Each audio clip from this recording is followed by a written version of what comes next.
आपने social media का नाम लिया, मेरा तो उसमें मेरी कोई प्रेजेंस है ही नहीं। मेरे पास एक छोटा सा वो मासूम सा इतना छोटा सा फ़ोन है, वो जो नोकिया वाला है। मैं सोशल मीडिया से बिल्कुल दूर रहता हूँ, इसलिए कि वो महज वक्त का ज़िया है। जहाँ तक मैं क्या करता हूँ, किताब का कीड़ा हूँ। किताबें ढेर सारी पढ़ता हूँ, और अगर पूरी किताब नहीं तो कम से कम उसके जो मुतालिका चैप्टर्स हैं वो मैं पढ़ता हूँ। वो जो उस वक्त मुझे जिसकी ज़रूरत होती है तो वो मैं पढ़ता हूँ। तो हर एक ज़ी शऊर इंसान हर चीज़ के बारे में थोड़ा थोड़ा जानता है, उसको जानना पड़ता है। अगर आप इस दुनिया में बाखबर रहना चाहते हैं तो आपकी रीडिंग बहुत वसी होनी चाहिए। इसमें ज़रूर इंटरनेट से आप इस्तिफादा कर सकते हैं, इंटरनेट बहुत ही अच्छी चीज़ है, लेकिन ये है कि अगर कोई एक मौजू है तो उसको थोड़ी गहराई में देखने की ज़रूरत है।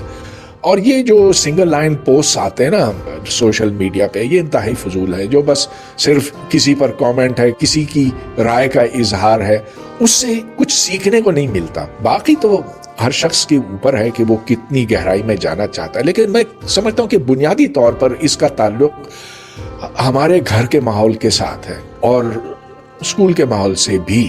लेकिन घर का माहौल इंतहाई जरूरी होता है। तो वो माँ बाप जिनके घर किताबें हैं और बिना किताबों के आप एक पटरी पर नहीं चल सकते, एक लाइन पे नहीं चल सकते, बहुत जल्द आप भटक जाते हैं इधर या उधर। तो मैं समझता हूँ कि किताबों का रोल इंतहाई जरूरी है जहन साजी में। अब किताबों से एक जहन में तहय्युर भी पैदा हो सकता है। आखिर वो चीज जो लिखी हुई है और वो चीज जो आप अपनी आंखों से देखते हैं, इनमें बड़ा फर्क है। गो के दोनों एक ही मौजू पर होंगे, लेकिन जो लिखा हुआ है उसमें आपके तखय्युल की बात आती है, इमेजिनेशन की बात आती है, आप उससे क्या मतलब लेते हैं। चुनाचे जिस घर में माँ बाप अपने बच्चों को पढ़ाएंगे, उनमें नई चीजें दरियाफ्त करने का शौक डालेंगे, उनसे कहेंगे कि बेटे छोड़ दो, ठीक है तुम अच्छे नंबर तो लेकर आओ स्कूल से, इससे तुम्हारा मुस्तकबिल संवर जाएगा।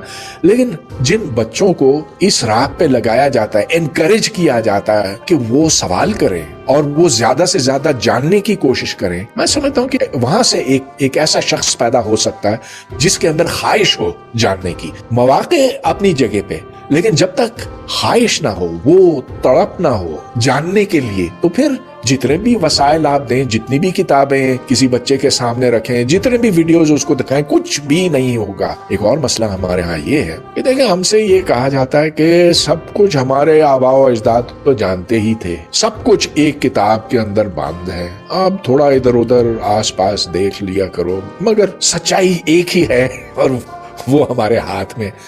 तो फिर इससे तजस्सुस और तहय्युर और शौक, उसमें कमी आ जाती है। If you know the answers, why ask questions. अपने दिमाग से सोचें, किसी और के दिमाग से नहीं।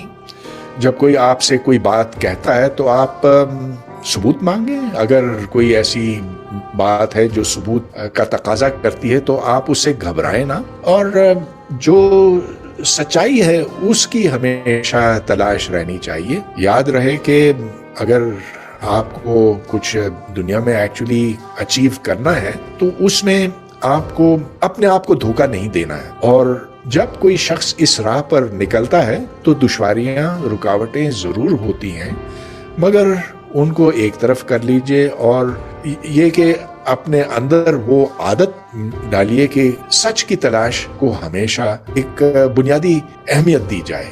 Let it be the most important thing in your life. तो अलावा इसके लुक अराउंड यू, बहुत कुछ है इस वसी व अरीज कायनात में और इस वसी व अरीज दुनिया में जो जानने के काबिल है, जिसको हमें जानना चाहिए और जिसको जानकर अपने अंदर एक खुशी भी पैदा हो सकती है। तो जितना आप दूर तक देखेंगे और फिर जितना करीब से आप देखेंगे दोनों चीजें, उतनी ही ज्यादा आपको इंटेलेक्चुअल सेटिस्फैक्शन भी होगी और उसी हिसाब से आपके अंदर सेल्फ कॉन्फिडेंस भी पैदा होगा।